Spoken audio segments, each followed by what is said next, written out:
নমস্কার বন্ধুরা, ইতিহাসের ইতিকথার নতুন পর্বে আপনাদের সকলকে স্বাগত। বন্ধুরা, আজকের পর্বে আমরা জেনে নেব ফাল্গুন মাসের অমাবস্যাতে অবশ্য পালনীয় কয়েকটি নিয়ম, যার মাধ্যমে আপনার জন্মছকে যদি পিতৃদোষ থাকে তার নিবারণ হবে। ভিডিওটি শেষ পর্যন্ত দেখতে থাকুন। প্রত্যেক মাসে একটি করে অমাবস্যা এবং একটি করে পূর্ণিমা তিথি পড়ে। হিন্দু শাস্ত্রে অমাবস্যা এবং পূর্ণিমা তিথি অত্যন্ত গুরুত্বপূর্ণ।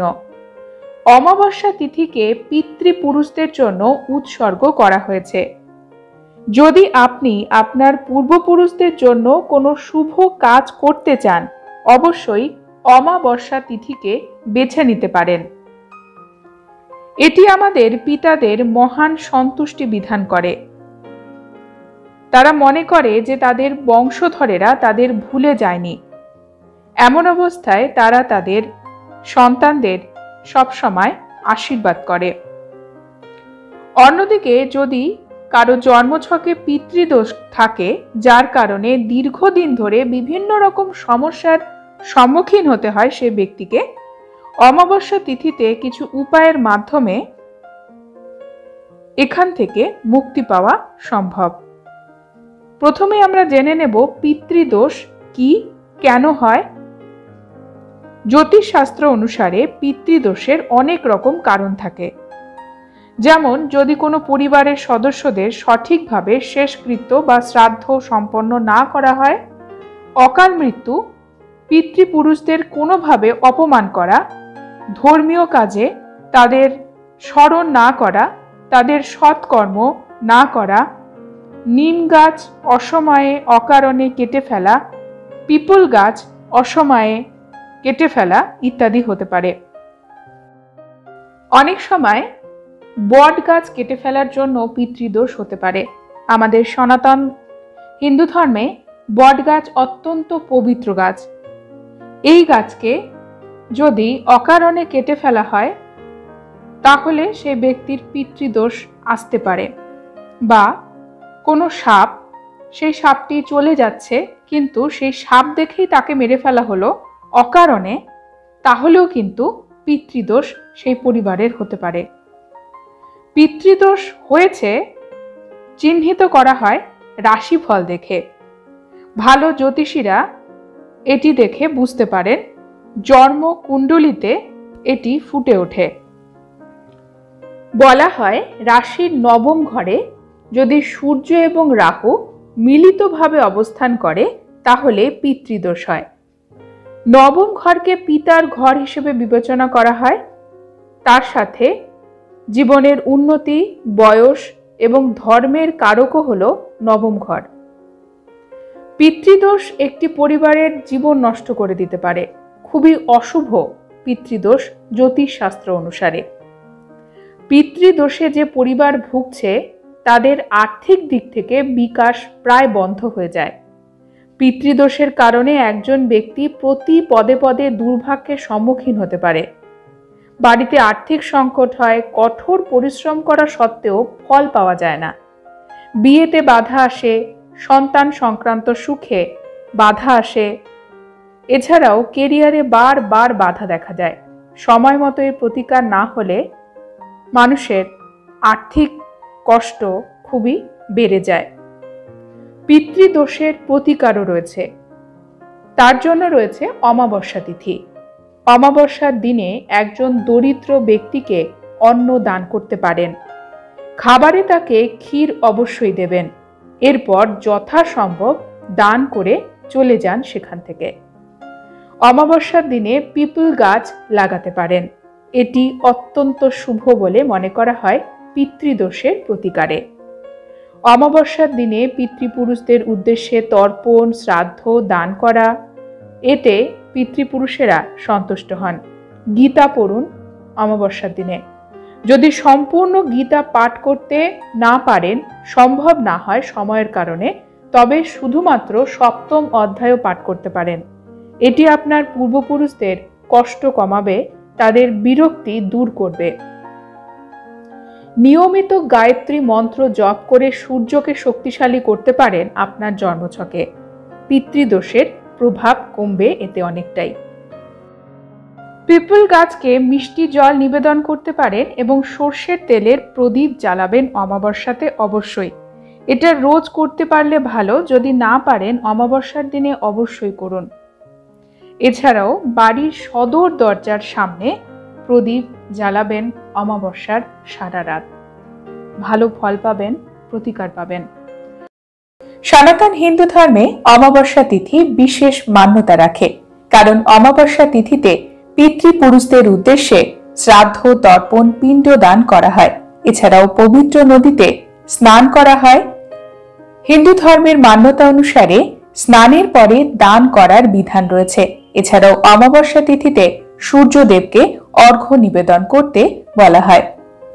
পিতৃপুরুষদের উদ্দেশ্যে শ্রাদ্ধ, তর্পণ, পিণ্ডদান করলে একজন ব্যক্তির জীবনে যদি পিতৃদোষ থাকে তাহলে তা কেটে যায়। যাদের জন্মছকে কাল সর্প দোষ রয়েছে তারাও অমাবস্যা তিথিতে বিশেষ পুজো অর্চনা করেন মহাদেব শিবের, কারণ শিব পুজো করলে কাল সর্প দোষ কাটে। এছাড়াও শনিদেবের সাড়ে বা শনির ঢাইয়া, শনি যদি আপনার জন্মছকে খারাপ স্থানে অবস্থান করে তবেও মহাদেবের পুজো করতে পারেন, কারণ শনিদেব স্বয়ং মহাদেবের ভক্ত ছিলেন। মহাদেবের পুজো অর্চনা করলে শনিদেব অত্যন্ত প্রসন্ন হন। মহাদেবের কৃপা পাওয়ার জন্য, মনস্কামনা পূর্তির জন্য মহাদেবের পুজো আমরা কিভাবে করব? এই অমাবস্যা তিথির বিশেষ কিছু নিয়ম আপনার সংসারের উন্নতির জন্য, যেগুলি আপনার সাহায্য করবে। আসুন জেনে নেওয়া যাক। এই দিনে সূর্যোদয়ের আগে ব্রহ্ম মুহূর্তে ঘুম থেকে উঠুন। পবিত্র নদীতে যদি আপনি স্নান করতে পারেন তাহলে খুবই ভালো, যদি না পারেন তবে বাড়িতেই স্নান করুন। স্নানের জলে কালো তিল মিশিয়ে স্নান করতে পারেন। স্নানের পরে সূর্য দেবতাকে অর্ঘ্য নিবেদন করুন তামার পাত্রে। এই দিনে আপনি নিরামিষ আহার গ্রহণ করবেন। সকালবেলা পারলে আপনার বাড়ির কাছাকাছি যদি কোনো অশ্বত্থ বৃক্ষ থাকে, একটি সুতো নিয়ে 108 বার এই অশ্বত্থ বৃক্ষের চারিদিকে পাক দেবেন এই সুতোর সাহায্যে, এবং মহাদেবের মন্ত্র ওম নমঃ শিবায় জাপ করবেন। অশ্বত্থ বৃক্ষে সনাতন ধর্মের সকল দেবী দেবতারা বাস করেন, আর আমাদের পূর্বপুরুষেরাও অশ্বত্থ বৃক্ষেই সূক্ষ্ম দেহে বাস করেন। তাই সকল দেবদেবীর সাথে সাথে আমাদের পূর্বপুরুষেরাও এই দিনে অত্যন্ত প্রসন্ন হন এই কাজে। যে কোনো 5 রকমের ফল বা মিষ্টি অশ্বত্থ বৃক্ষের পাতাতে রেখে অশ্বত্থ বৃক্ষে জল এবং দুধও নিবেদন করতে পারেন।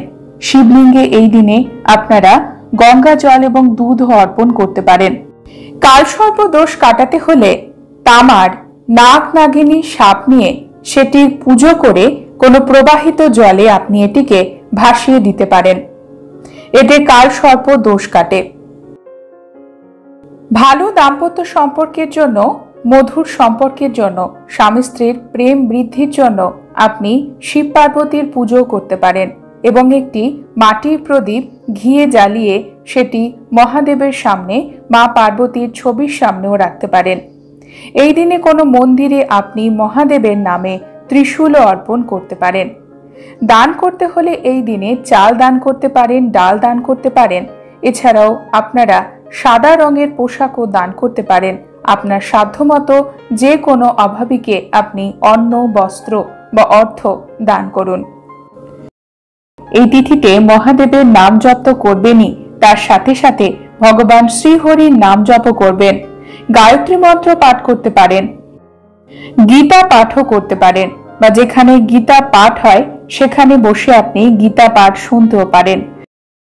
ফাল্গুন মাসের অমাবস্যা তিথিতে ত্রিবেণী সঙ্গমে বহু ভক্তদের সমাগম ঘটে গঙ্গা, যমুনা, সরস্বতীর সঙ্গম স্থলে স্নান করার জন্য। বলা হয় এই সময় স্বর্গের দেবতারা এই পবিত্র নদীতে কিছুকালের জন্য অবস্থান করেন। তাই এই সকল পবিত্র নদীতে স্নান করলে আমাদের পুণ্য লাভ হয় এবং পাপ ক্ষয় হয়।